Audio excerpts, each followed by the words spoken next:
Лидерот на опозицијата Зоран Заев соработувал со странска разузнавачка служба и на незаконски, нелегално и противуставно стекнат материјал, делумно и монтиран, а за да реализира своја лична цел. Во заложништво ја става цела Република Македонија и го руши домашниот и меѓународниот имидж на државата, рече во обраќањето до јавноста премиерот Груевски, во кој информира оти во есента во 2014 година од септември до ноември. Со Заев имал 4 средби, од кои првата била на иницијатива на лидерот на опозицијата, на која тој побарал итно формирање техничка влада, зашто воспротивно ќе објавил материјал што до него го испорачала странска разузнавачка служба, а кој материјал се состоел од прислушувани разговори на државниот врв, на други државни функционери и на јавни личности како и медиуми.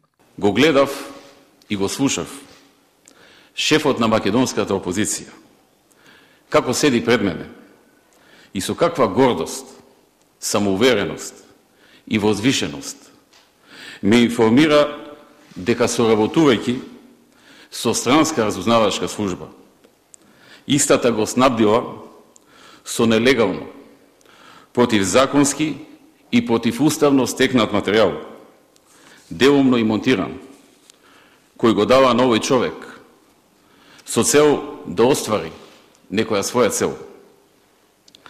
Не можев да поверувам дека човекот кој претендира да ја води државата, уште додека во опозиција, не крие дека соработува со странски разузнавачки служби.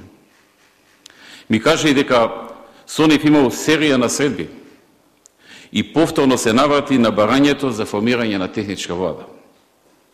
И за сето ова што го говорам, постојат цврсти и непобитни докази. Лично чудејќи се како можел лидер на опозиција да се занимава со вакви дејствија и дека тоа не го направиле далеку поконтроверзни личности на македонската политичка сцена од осамостојувањето до денес, Груевски информира јавноста дека сериозноста на она што го зборувал Заев ја сватил откако овој му прераскажал дел од снимените разговори, од кои некои биле точни, некои делумно, а некои неточни. За ова што го зборувам, рече Груевски, поседувам цврсти и несоборливи докази, порачувајќи оти нема да прифати никакви закани, уцени и местенки. Свесен сум дека многумина ќе кажат дека можеби оваа наша постапка не требаше да ја направиме. Посебно затоа што цела јавност е свесна дека овој човек е најпосакуваниот можен политички противник.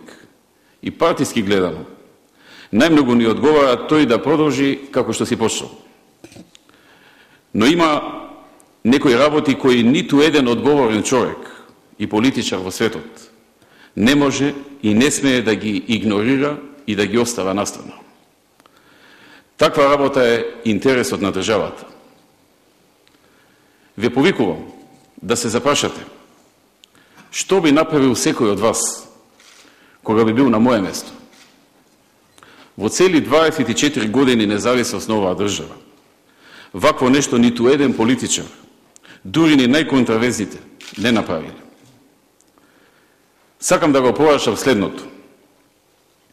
Закани и уцени и вакви местинки не прифаќам и не проаѓаат.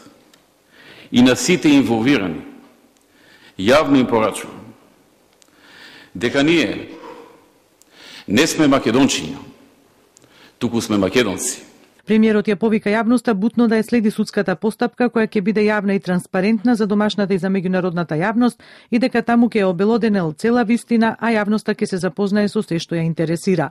Сакам да информирам јавноста дека ќе одговорам на сите прашања во судската постапка, која ќе биде јавна и транспарентна и за домашната и за меѓународната јавност.